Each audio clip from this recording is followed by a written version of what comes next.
नौजवान को सिख प्लाटून के कमांडर की जिम्मेदारी सौंपी गई थी। नई उम्र के लड़के को कमांडर बनाए जाने से नाखुश कुछ सिख सैनिक आपस में बात करते हुए कहते हैं, बताओ अब हम क्या करेंगे? हमारी प्लाटून कमांडर तो एक लड़की को बना दिया है। प्लाटून का मुआयना करने निकला नौजवान अफसर ये बात सुन लेता है और अपने सैनिकों के नजरिए को बदलने की ठान लेता है। एक दिन उसने देखा कि उसकी प्लाटून के कुछ सैनिक हाई जंप का अभ्यास कर रहे थे। प्लाटून के सबसे अच्छे खिलाड़ी अपनी सारी कोशिशें करने के बावजूद भी 4 फुट ऊंचे डंडे को फांदने में सफल नहीं हो पा रहे थे। ये देखकर नौजवान अफसर तुरंत उन खिलाड़ियों के बीच पहुंच गया और एक छोटी सी दौड़ के साथ ही उसने आसानी से उस 4 फुट ऊंचे डंडे को पार कर दिया। छलांग लगाने के बाद नौजवान अफसर जमीन से उठा और पंजाबी भाषा में उसने अपने प्लाटून के सैनिकों को बोला, तुम लोग कैसे खिलाड़ी हो? इस डंडे को तो कोई लड़की भी बेहद आसानी से पार कर सकती थी। तब प्लाटून के सैनिकों को अपनी गलती का एहसास हुआ और इसी तरह अपने नए कमांडर के लिए उनका नजरिया भी बदल गया।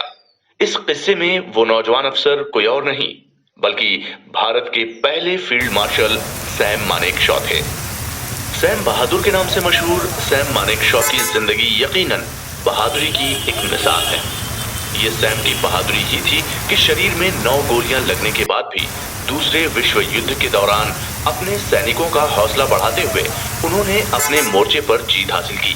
वहीं दूसरी ओर उनकी एक बहादुरी तब भी देखने को मिली जब उन्होंने आयरन लेडी के नाम से मशहूर भारत की प्रधानमंत्री इंदिरा गांधी को स्वीटी कहकर बुलाने की हिमाकत की। अपनी सेना के लिए कटोरा लेकर भीख मांगने की हद तक गंभीर सैम असल जिंदगी में बेहद मस्त मौला इंसान थे। अद्वितीय शख्सियत के मालिक सैम की जिंदगी बहादुरी और मस्ती का एक अद्भुत संगम थी।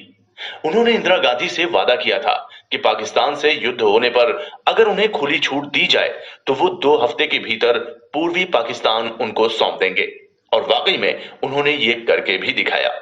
सन 1971 में पाकिस्तान के युद्ध के दौरान भारतीय सेना ने 2 हफ्ते के अंदर ही ढाका पर अपना कब्जा जमा लिया था। चुनौतियों को पसंद करने वाले, मुसीबतों का बहादुरी से सामना करने वाले और जिंदगी को खुलकर जीने वाले सैम शायद